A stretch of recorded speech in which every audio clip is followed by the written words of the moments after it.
Hi there, good morning. This is Debbie Delbridge. You know, I belong to a women's Bible study and we meet on Wednesday nights. And last Wednesday, there were a couple of the ladies that were really struggling with depression. And one of the gals was just sharing her heart and she kept just like crying out and said, so some things caught my attention that she said, I just wish I had understanding, because this has been a challenge for her that she's struggled with for years. And I just wish I had understanding. And then, you know, the thought occurred to me, why is it that when we get a diagnosis from the doctor or we suspect that there's something wrong with us, we are going to research that. We are going to get understanding. we're going to look at WebMD. We're going to look up our symptoms. We're going to look up the different ailments and just try to find out what research is available about it. We do that. You know, we seek to find out answers when it comes to anything physically. But, you know, nobody does that when it comes to emotional health. I just had that thought. I mean, people will drive across town to get a special brace for the wrist or a special medication, you know, that may help their specific ailment, but they don't pay attention to their behavior. They just think everything that they think or feel is normal. They think that anytime they act out in an ugly way, they think, oh, it's just my personality. Oh, I had a hard day. Oh, I didn't have enough coffee. They make excuses for behavior instead of understanding the root cause. And, you know, I had this thought, you know, I did get a bad negative report from a doctor. That's happened a few times in my life, but this one happened this is September, end of September 2022. In February, March of this year, I went to an eye exam and just a routine eye exam that they check up. And now I had this particular insurance and this particular eye doctor back in 2019, but then I switched to a different eye doctor and I was just too busy. I never did an eye exam. Anyway, they discovered that I had intermediate stage macular degeneration. No, I didn't even know what that was. You know, but apparently it's for old people and I'm only 57. And so it's like, no. And so I found out what it was. And let me just tell you what it is. So apparently in 2019, when I had the eye exam, I had the beginning stages of it, but when you have beginning stages of it, they don't even tell the person that they have macular degeneration because so many people have that, and you can go decades and decades and decades and it never develop into the next stage and never develop into intermediate and so on. And a lot of people, you know, will live to be 100 and it never progresses. But they were highly concerned that it progressed from beginning to intermediate stage. And basically beginning stage is in the eyeball itself, there's these little deposits of maybe cholesterol or something that are called drusen, and so they're able to measure it. So they saw a difference between the pictures they had of my eyes in 2019 compared to February of this year. Anyway, we studied it, and the doctor, this particular doctor, because he has this condition, and he has 100% chance of him getting it full-blown advanced because it is a genetic thing. And I didn't know my genetic history, and so he recommended we do this genetic test, but the test also tests to see if I had an intolerance for zinc. And here's the thing, I just really count this as a blessing because the majority of eye doctors don't recognize a lot of these new studies, and the new studies show that if somebody has a zinc intolerance, that could make their condition progressively much worse. So it could actually cause AMD to kick in if somebody has this condition with zinc, this zinc intolerance.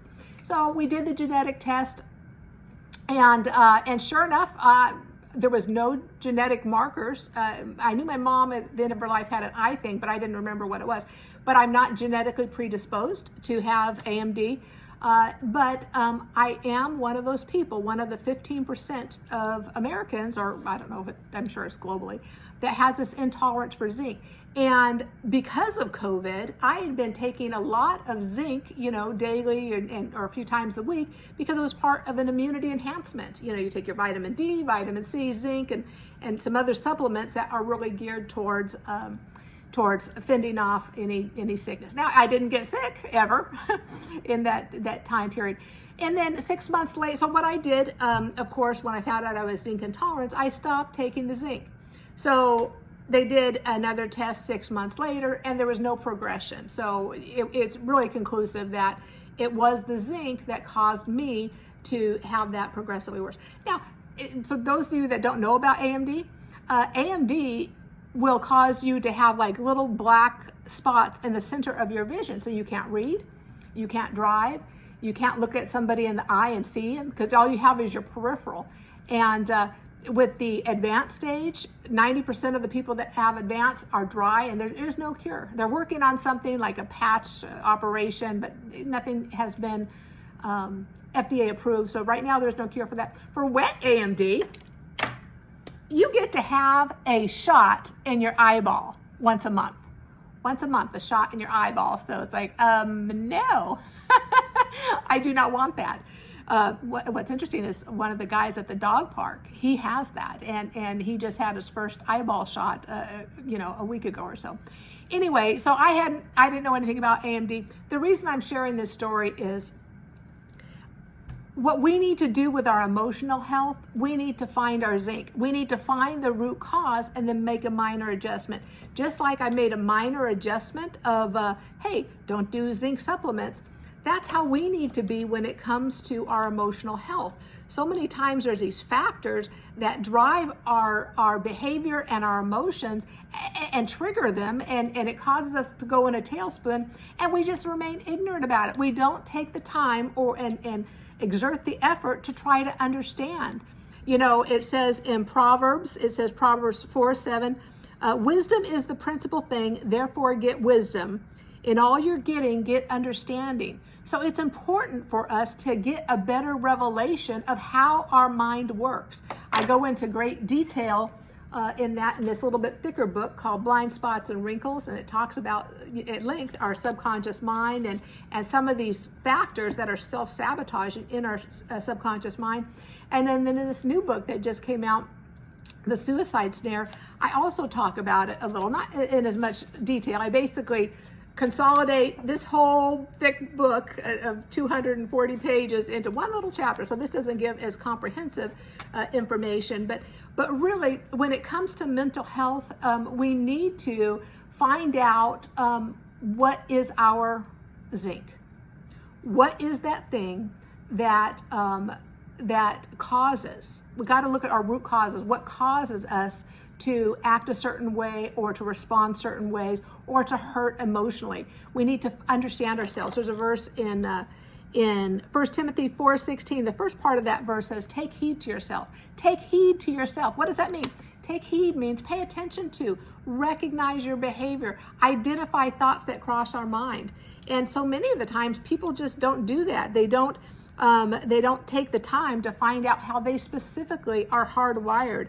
And I believe that we're stepping into a season that we're going to have more understanding. I know just in some of these recent books, I feel like there's just downloads of information that will help people really become a much better version of themselves. So many times we're just, God has gifted his people with so much spiritual authority, but we're not accessing it. We're not stepping into the people that God's called us to be because we have all this junk in our subconscious mind that is keeping us back, stalling us, keeping us too linked into our carnality.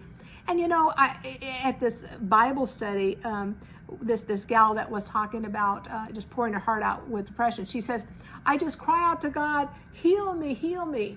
And yes, I know with all my heart we're stepping into a season where God is going to be supernaturally healing our hearts. He's done that for me, and I share the story about that in this suicide and depression book. But we have to God will take away the pain, but when there are behavior issues, God partners with us. He will bring the healing, but we have to come in and do some minor behavior adjustments. We need to find the zinc and take a corrective action in certain areas to correct those things.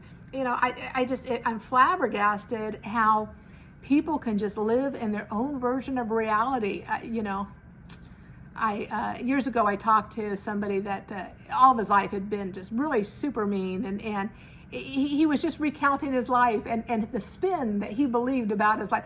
He didn't know how horribly he treated people, and it just goes and it talks about our pride is so deceptive, and we live in our own version of reality, and we're unaware of the junk and sometimes just the toxic junk that we just spew towards people, and we think it's normal. It's not normal. It's not normal to be mean, and we call it a behavior quirk. No. So I believe it's time for us to purify our hearts and renew our mind. It says that in Romans 12:2, renew your mind. Well, what does that really mean? That's the Christian term for it. But if you were to take just the definition of that in just the world society, that would be educate yourself and get rid of the negative stuff and put the right stuff in. Renewing your mind is education and then cleanup. Education and cleanup. And I think that we as the church are called into that season to educate our mind and clean up so that we can walk in victory. You know what? It's become crystal clear that we are the generation that will usher in the return of Jesus. I mean, there's so many things happening geopolitically and everything else, and God doesn't want his people to be overwhelmed by it. God needs his people to rise up in strength and be who God's called us to be. Here's a little tip for you. If you're alive, there's a reason for it. God has specific assignments for you, and it's time for you to step into those assignments and even have better discernment and clarity. But part of that is renewing your mind. It is educating in certain areas that there's weakness. Educate yourself. Don't be afraid. Everybody has weaknesses.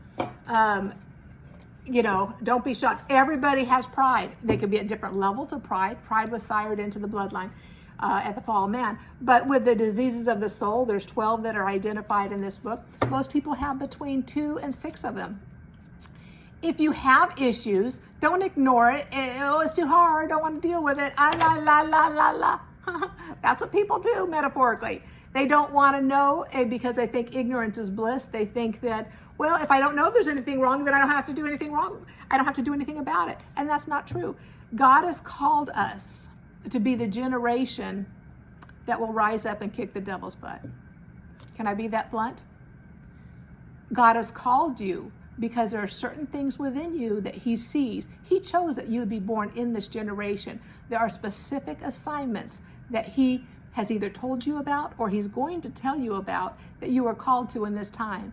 But you need to prepare your heart to get ready for that. If people have fear is one of the diseases of the soul. So is pride. Pride leads to deceptive thinking. You won't be able to hear God clearly if you're tied up in pride. You won't have the boldness to rise up if you're bound by fear. So these are things that we as a church are called to correct in this season. All right, I don't want to take up too much time on this video. In the next video, I will be talking more at length about what is in our subconscious mind. I'll be talking about the human psyche, what's our conscious mind, our subconscious mind, our spirit, and really just more of that dynamic. So that'll be in the next video. I didn't want to make this one too long. Anyway, for now, just remember you are called. God loves you. He thinks you're very special. But it's time for us to renew our mind. Okay, blessings. Bye.